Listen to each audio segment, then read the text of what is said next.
Hola compañeros, el día de hoy estamos en el reto 7, elabora un video, en el cual hablaremos del riesgo de auditoría de la materia Fundamentos de Auditoría, impartida por el profesor Argenis Iván Mejía Chavarría. Mi nombre es Alan Enrique Murillo Gutiérrez de la carrera de Contaduría y sin más preámbulo, comencemos. Riesgo de auditoría.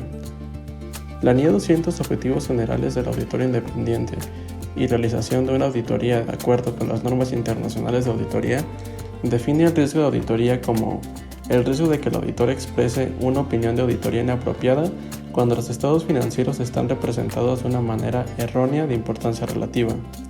Cabe mencionar que el riesgo de auditoría es una función de los riesgos de incorrección material y del riesgo de detección, que más adelante los veremos con más detalle. Importancia del riesgo de auditoría. ¿Cuál es la importancia del riesgo de auditoría? Recordemos que el propósito de una auditoría es incrementar el grado de confianza de los usuarios en los estados financieros.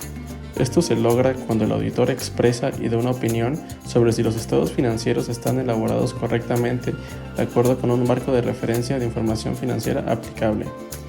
Para poder obtener una seguridad razonable, el auditor deberá obtener suficiente evidencia de auditoría para reducir el riesgo de auditoría a un nivel aceptablemente bajo y de esa manera hacer posible al auditor poder extraer conclusiones razonables sobre las cuales basar la opinión del auditor.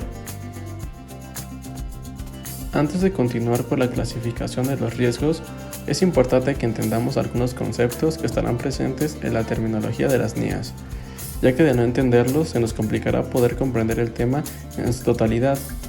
El primer concepto es afirmación, el cual de acuerdo a la NIA 315 lo define como manifestaciones con respecto al reconocimiento, medición, presentación y revelación de información en los estados financieros que son inherentes a la dirección de que los estados financieros se preparan de conformidad con el marco de información financiera. Estas afirmaciones son de utilidad para el auditor, ya que por medio de estas considera los distintos tipos de incorrecciones potenciales que pueden existir al identificar, valorar y responder a los riesgos de incorrección material. El siguiente concepto es controles. Los controles son las políticas y procedimientos que establece una entidad para alcanzar los objetivos de control de la dirección o de los responsables del gobierno de la entidad. Las políticas las entendemos como aquellas declaraciones de lo que se debería o no se debería hacer dentro de la entidad para llevar a cabo el control. Estas declaraciones pueden estar documentadas, formuladas explícitamente en comunicados o implícitas en actuaciones y decisiones. Por último, los procedimientos son actuaciones para implementar las políticas. El siguiente concepto es representación errónea, el cual entendemos como una diferencia entre el monto, clasificación, presentación o revelación de una partida reportada en un estado financiero y el monto, clasificación, presentación o revelación que se requiere para que la partida esté de acuerdo con el marco de referencia de información financiera aplicable. Estas representaciones erróneas pueden originarse por error o fraude. Hay que mencionar que cuando el auditor expresa una opinión sobre si los estados financieros están presentados razonablemente o si presentan un punto de vista verdadero y razonable, las representaciones erróneas también se presentan incluyendo los ajustes de montos, clasificaciones, presentación o revelación que a juicio del auditor son necesarios para que los estados financieros se presenten razonablemente. Una vez entendidos estos conceptos, pasamos a la clasificación de los riesgos. El primero es el riesgo de auditoría, que como vimos previamente lo define la NIA 200 como el riesgo de que el auditor exprese una opinión de auditoría inapropiada cuando los estados financieros están representados de una manera errónea de importancia relativa. El siguiente es riesgo de detección, el cual es el riesgo de que los procedimientos desempeñados por el auditor para reducir el riesgo de auditoría a un nivel aceptablemente bajo no detecten una representación errónea que exista y que podría ser de importancia relativa, ya sea en lo individual o en agregado con otras representaciones erróneas. Por último, tenemos el riesgo de incorrección material, el cual tiene dos componentes que son el riesgo inherente y el riesgo de control. Estos últimos son explicados en la NIA 315, identificación y valoración de los riesgos de incorrección material mediante el conocimiento de la entidad y de su entorno, los cuales veremos a continuación. Riesgo de incorrección material.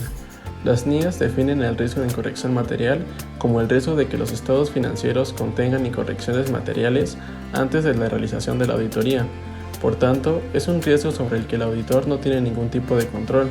A su vez, la NIA 200 explica que los riesgos de incorrección material pueden estar relacionados con los estados financieros en su conjunto y las afirmaciones sobre determinados tipos de transacciones, saldos contables e información a revelar. Por lo tanto, la NIA 200 requiere que el auditor aplique su juicio profesional en la planificación y ejecución de la auditoría y que planifique y ejecute la auditoría con escepticismo profesional, reconociendo que pueden darse circunstancias que supongan que los estados financieros contengan incorrecciones materiales. La NIA 200 explica que los riesgos de incorrección material en las afirmaciones se valoran con el fin de determinar la naturaleza, el momento de realización y la extensión de los procedimientos posteriores de auditoría necesarios para poder obtener evidencia de auditoría suficiente y adecuada. El riesgo de incorrección material tiene dos componentes, los cuales son el riesgo inherente y el riesgo de control. La NIA 315 exige una valoración separada tanto del riesgo inherente como del riesgo de control. Las NIAs definen el riesgo inherente como la susceptibilidad de una afirmación sobre un tipo de transacción, saldo de cuenta o revelación a una representación errónea que pudiera ser de importancia relativa, ya sea en lo individual o en agregado con otras representaciones erróneas, antes de la consideración de los posibles controles relacionados. El riesgo inherente tiene dos componentes. El primero es el factor de riesgo inherente, el cual entendemos como las características de hechos o condiciones que afectan la susceptibilidad de incorrección debido a fraude o error de una afirmación sobre un tipo de transacción, saldo contable u otra revelación antes de considerar los controles. Dichos factores pueden ser cualitativos o cuantitativos e incluyen complejidad, subjetividad, cambio, incertidumbre o susceptibilidad de incorrección debido a sesgo de la dirección u otros factores de riesgo. El último componente es el espectro de riesgo inherente, el cual simplemente es el grado en que varía el riesgo inherente. El último de los riesgos es el riesgo de control, que la NIA 315 lo define como el riesgo de que una incorrección que pudiera existir en una afirmación sobre un tipo de transacción, saldo contable u otra revelación de información y que pudiera ser material ya sea individualmente o de forma agregada con otras incorrecciones, no sea prevenida o detectada y corregida oportunamente por el sistema de control interno de la entidad. Los riesgos de incorrección material identificados y valorados por el auditor incluyen tanto los que se deben a error como los debidos a fraude. Aunque ambos se tratan en la NIA 315, la significatividad del fraude es tal que la NIA 240 incluye requerimientos y orientaciones adicionales sobre los procedimientos de valoración del riesgo y actividades relacionadas para poder obtener información con el fin de identificar, valorar y responder a los riesgos de incorrección material debido a fraude. La siguiente clasificación corresponde al fraude. Hay dos tipos de fraudes y errores intencionales que son relevantes a la consideración del fraude en una auditoría de estados financieros. Los primeros son los errores e irregularidades que surjan de la emisión de informes financieros fraudulentos y los siguientes son los errores e irregularidades que surjan de la malversación de activos. A su vez, los fraudes también se clasifican de comisión, donde se deja un rastro de la falsificación y manipulación de información, así como el involucramiento de personas internas o externas para cometer el fraude. Y por último, de omisión, que son más difíciles de localizar porque implica no dejar huella, pues este fraude se comete sin afectar los registros, como es el caso de recibir una comisión indebida. Cuando se identifican los riesgos de fraude, es importante tener presente que normalmente existen tres condiciones cuando exista fraude. Se puede dar por un incentivo o una presión para cometer el fraude, o por una oportunidad para cometer el fraude por controles débiles, y por último, la moral y la ética del defraudador. Por lo tanto, es importante que cuando se identifique el riesgo de fraude, el auditor, dentro de su pensamiento escéptico, tome en cuenta estos factores en su auditoría.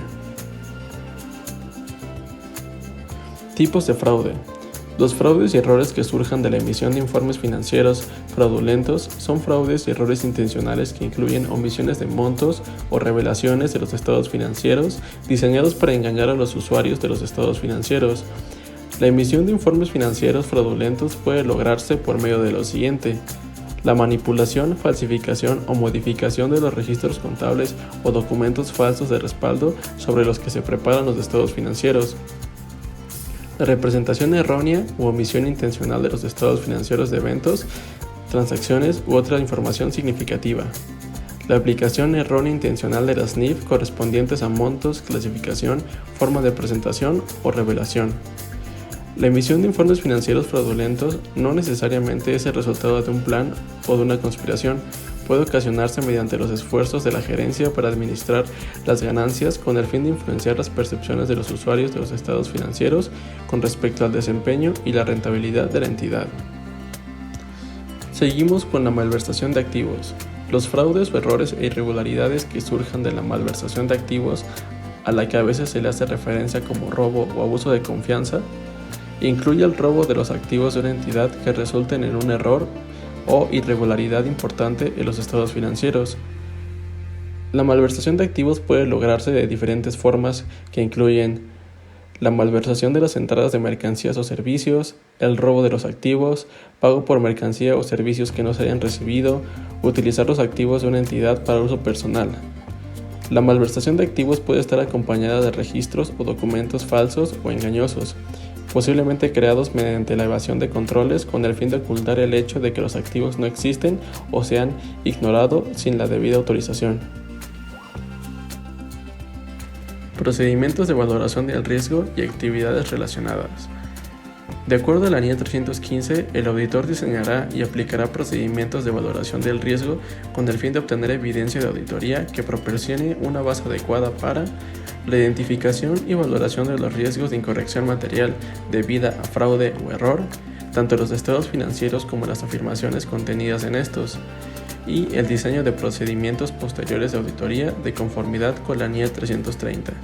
Por último, hay que mencionar que los procedimientos de valoración del riesgo que aplique el auditor no deberán estar sesgados hacia la obtención de evidencia de auditoría que pueda ser corroborativa o hacia la eliminación de evidencia de auditoría que pueda ser contradictoria.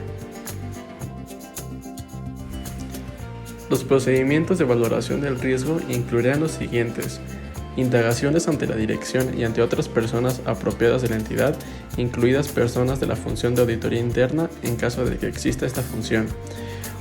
Procedimientos analíticos y, por último, observación e inspección. Identificación y valoración del riesgo de incorrección material.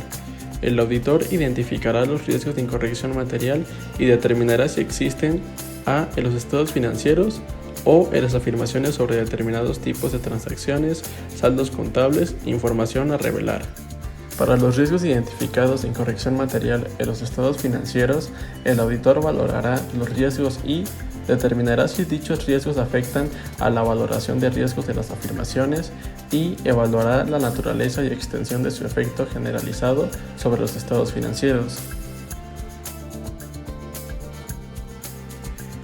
Ya para terminar, podemos concluir que es de gran importancia conocer este tipo de riesgos de nuestra labor como auditores, ya que debemos ser conscientes de que estos siempre estarán presentes al llevar a cabo una auditoría y que de no reducirlos a un nivel de confianza aceptablemente bajos, estos podrían influir en la opinión que demos al finalizar la auditoría, de forma que pongamos en riesgo nuestra labor, credibilidad, así como la confianza de que los usuarios de información financiera ponen en nosotros como auditores.